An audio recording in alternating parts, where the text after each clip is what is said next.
大家好，係 Ricky。咁咧喺 Amazon Prime 咧睇咗呢部戲喎嚇，咁其實一部動作片嚟嘅，叫做咧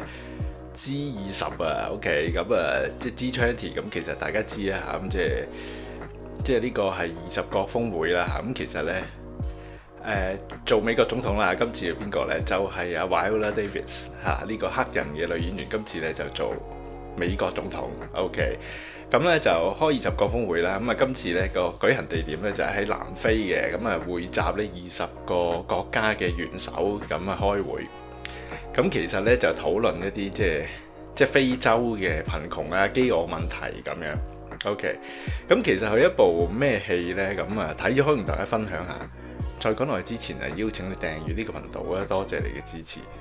咁其實咧，我相信即係大家有睇過啦嚇，白宮淪陷系列啊嚇。就係啦，即係講啲恐怖分子咧攻入去白宮就擄劫咗嗰個美國總統啦。OK， 其實今次咧就係黑人女總統版嘅白宮淪陷嚇，不過咧就唔係白宮，就係20國峰會 G20 淪陷，其實就係咁樣嚇。咁一班恐怖分子咧就係乘機咧就即係潛入去呢個峰會咧，就係挾持晒所有嘅各國元首嚇。咁咧，身為美國總統嘅呢個阿 Viola Davis 就係即係變咗咩咧？就係虎膽龍威，就係走甩咗嚇。咁當然啦，佢又都有啲橋段上咧有啲 difference，就唔係淨係佢走得甩嘅。喺混亂之中咧，佢連同咧其他嘅即係某幾個外國嘅政要啊、元首咁樣咧，就一齊係即係。俾保鏢嘅護送之下咧，就係逃出咗啊！咁於是咪即係同嗰個挾持人質嗰個地方咧就隔絕咗。咁於是其實佢哋咧就係秘密嘅情況咧，就去想辦法咧去即係營救其他人嚇，同埋點樣同外界咧係聯絡到。咁其實就係一部咁嘅即係動作片啊咁樣嚇。咁點解啲恐怖分子要挾持呢個峰會咧？咁其實咧。呢一班嘅人呢，其實呢就係似一個咧，好似好正義嘅原因呢，其實係咩呢？就係 Make America Great Again 咧。其實即係話呢，話個總統呢，好呢將國家嘅資源啊，將收到納稅人嘅血汗錢呢，就走去同其他咁嘅無謂國家就討論啲非洲嘅飢餓問題，自己國家都未顧得掂，即係咁樣，即係咁情況下，即係抱住一個好似好崇高嘅原因咧，就去做呢個挾持嘅即係行為咁樣。咁當然啦，即係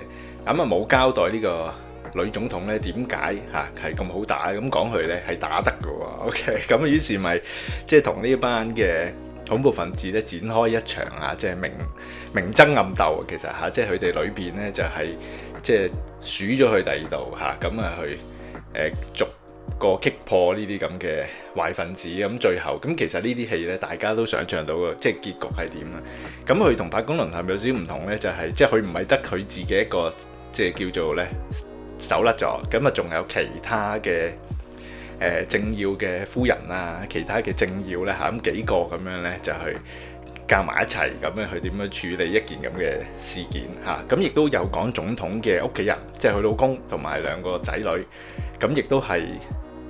因為唔使開會噶嘛，但係就有隨行咧，咁變咗咧，亦都暗中咧用佢哋方法咧去即係幫手解決呢件事咁樣。咁其實就係一部咁嘅即係叫做動作電影啦。其實咁即係坦白講咧，開頭我就冇好大期望。咁其實即係亦都比想象中咧係 OK 嘅。其實即係算係一部咧係唔係話好大製作咁，但係咧有一定嘅動作去交貨俾觀眾睇啦，咁亦都係即係亦都冇咩橋噶啦，係咁樣發展嘅，係大家知道係一部咩戲嘅，咁佢亦都係即係亦都好平鋪直敍話俾你聽咧，就係咁嘅一部嘅娛樂動作電影，咁其實係咁樣嘅，咁都 OK 嘅，即係以娛樂角度，我覺得係絕對係交到貨嘅即係個幾鐘頭係唔會覺得悶嘅，係 OK 嘅，即係整體嚟講咁我覺得係即係以我自己角度咧係 OK 啦，可以一睇嘅咁所以咧，如果呢部電影咧5粒星滿分嘅話咧，我諗我係會俾2粒半星。